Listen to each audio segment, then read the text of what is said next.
Have you ever wondered water which you are drinking today was present at the time of dinosaurs also?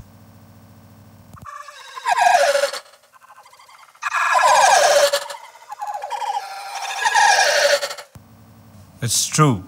The water we use today has been around for hundreds of millions of years, and the amount probably hasn't changed very much. Water moves around the world, changes forms, is taken in by the plants and animals, but never really disappears. It travels in a large continuous cycle. We call this the hydrological cycle. Many processes work together to keep Earth's water moving in a cycle. These occur simultaneously and except for precipitation continuously. Water vapor condenses to form clouds, which results in precipitation when the conditions are suitable. Precipitation falls to the surface and infiltrates the soil or flows to the ocean as runoff. Surface water, for example, lakes, streams, oceans, etc., evaporates, returning moisture to the atmosphere, while plants return water to atmosphere by transpiration. Let's discuss each of these processes one by one. Precipitation is the water which comes to the surface of earth from atmosphere in any form, such as rain, snow, hail, sleet, etc. Precipitation begins after water vapor which has condensed in the atmosphere becomes too heavy to remain in atmosphere. Precipitation reaches the earth's surface, adding to surface water in streams and lakes or infiltrating the soil to become groundwater. Under some circumstances, precipitation actually evaporates back before it reaches the surface.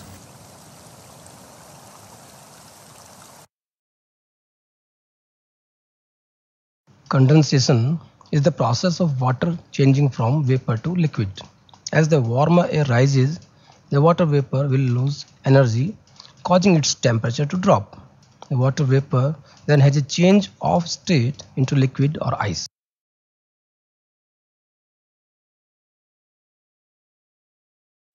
Evaporation occurs when radiant energy from the sun heats water, causing the water molecules to become so active that some of them rise into the atmosphere as vapor. Transpiration occurs when plants take in water through the roots and release it through the leaves. Evapotranspiration is the water evaporating from the ground and transpiration by plants. Evapotranspiration is also the way water vapor re enters the atmosphere.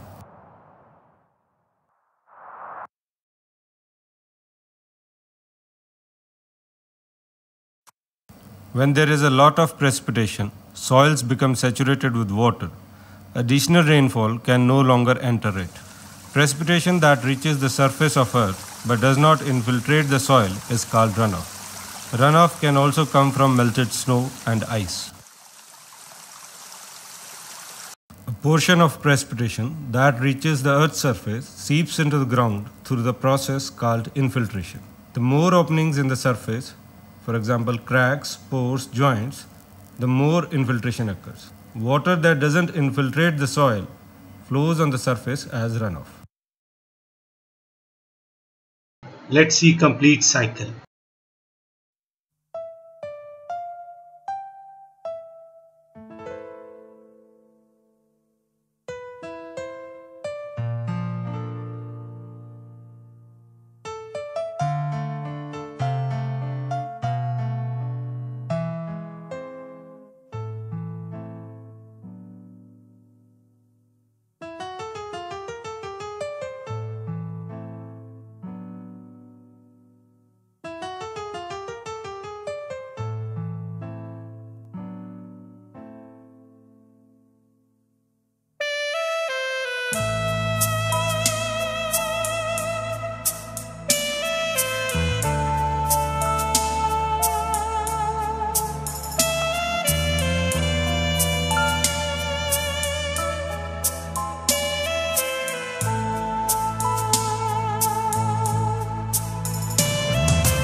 It is time to close the module.